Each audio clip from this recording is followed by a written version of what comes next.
Hi, welcome to Loft 801. My name is Diego, and today I'm talking about one of my least favorite movies this year, Honey Don't. It's Ethancoen's second entry in his lesbian B-movie run. On paper, it sounds good. A private investigator, Honey O'Donoghue, chases the truth behind a young woman's death and keeps tripping over a sleazy Bakersfield church and a flirtatious cop. In practice, it's shapeless and hollow. Quick heads up, this review will contain the occasional spoiler because this is a movie I would only recommend to a select few people. My biggest problem with this movie is that it sets up so many things that just go nowhere. For starters, the prologue involves Cher rolling up on a desert car wreck, slipping a ring off the dead passenger, and riding off. It's a solid intro and sets the pulpy tone of the film. Cher works for a French mafia that supplies drugs to the local four-way temple run by Reverend Drew. This sets up a pretty juicy crime conspiracy, but this movie never makes that the engine of Honey's investigation. Instead, Honey just drifts around from scene to scene. She's a very reactive protagonist and not a very good one at that. She claims to take her job seriously, but outside of small conversations with Reverend Drew and the victim's parents, we never see her follow up and put clues together. Instead, this movie goes in completely random directions and spends time where it doesn't need to. We get two different drawn-out scenes of Chris Evans hooking up with his followers, which is kind of funny, but really, these scenes just exist to show off some boobs. We get a couple of scenes of Honey having sex with other women. Again, there's no real value in the sex scenes. They just exist because director Cohen wanted to make this movie feel sexy. These scenes add nothing to the plot and don't advance the crime or mystery in this movie. They could have, but they didn't. Another example of time wasted is with Honey's family. Honey's niece dates an abusive punk and goes missing. Honey's dad shows up to make amends for past traumas. In the grand scheme of things, these scenes literally go nowhere. The climax of this movie is also so out of the blue. Honey's been hooking up with a local cop named MG who turns out to be a serial killer who kidnaps her niece. This has nothing to do with Cher, the French mafia, or the four-way drug front. Also, there are literally no details that MG is a psychopath at all. This twist happens at the end of the film, and it's a complete genre switch. Director Cohen just couldn't make up his mind about what this movie wanted to be. This movie is labeled as a comedy, and I would be willing to look past a lot of the dog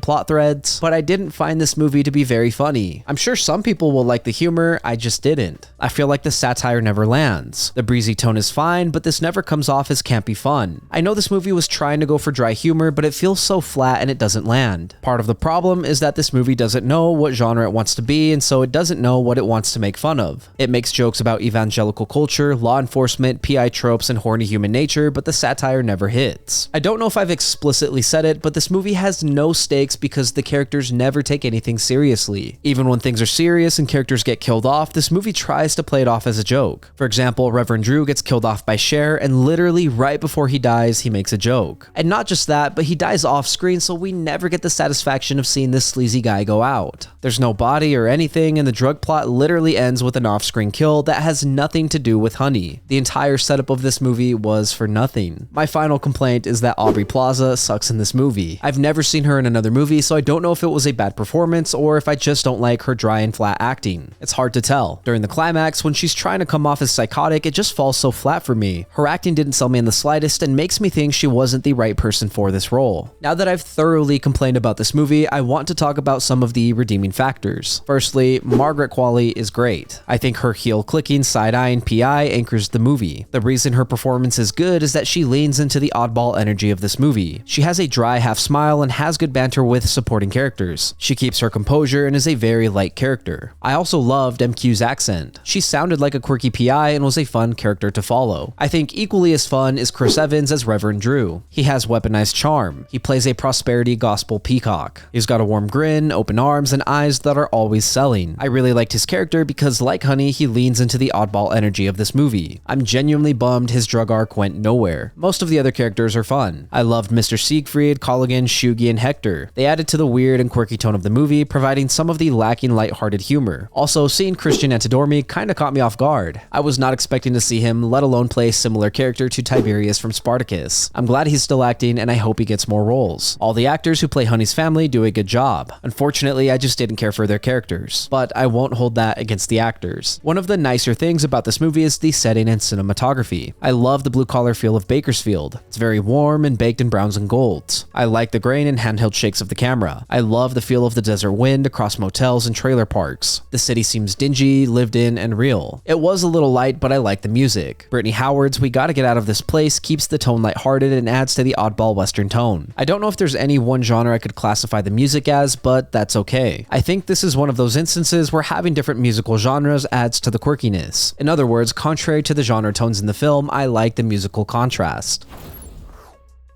At the end of the day, Honey Don't feels like a cool poster wrapped around nothing. The Bakersfield vibe, the sun-baked look, a steady soundtrack, and two genuinely fun turns from Margaret Qualley and Chris Evans kept me engaged enough, but the movie never commits to a mystery, a target for its satire, or even a consistent comedic rhythm. Threads that should tighten just fray, while the climax twist swerves the whole thing into a different genre without the groundwork to make it hit. I didn't find the humor funny, and the off-screen resolutions drain what little stakes the story teased. The only reason I would even consider recommending this movie is for Margaret Qualley's flirty cat-like PI energy. Even then, I hate to say it, but this movie is all style and no substance. Thank you for listening to my review of Honey Don't. If you enjoyed the content, leave a like and hit subscribe. If you did not enjoy the content, thank you for sticking around. As always, I would love to read what you have to say, so leave a comment and let me know what you're thinking. Also, if there's something you want to see reviewed, don't forget to let me know and I will do my best to get to it. Lastly, if you want to see some more from me, then you can check out my vlogs linked up above or my podcast Good Friends. Again, thank you for watching. My name is Diego, and I will see you next time.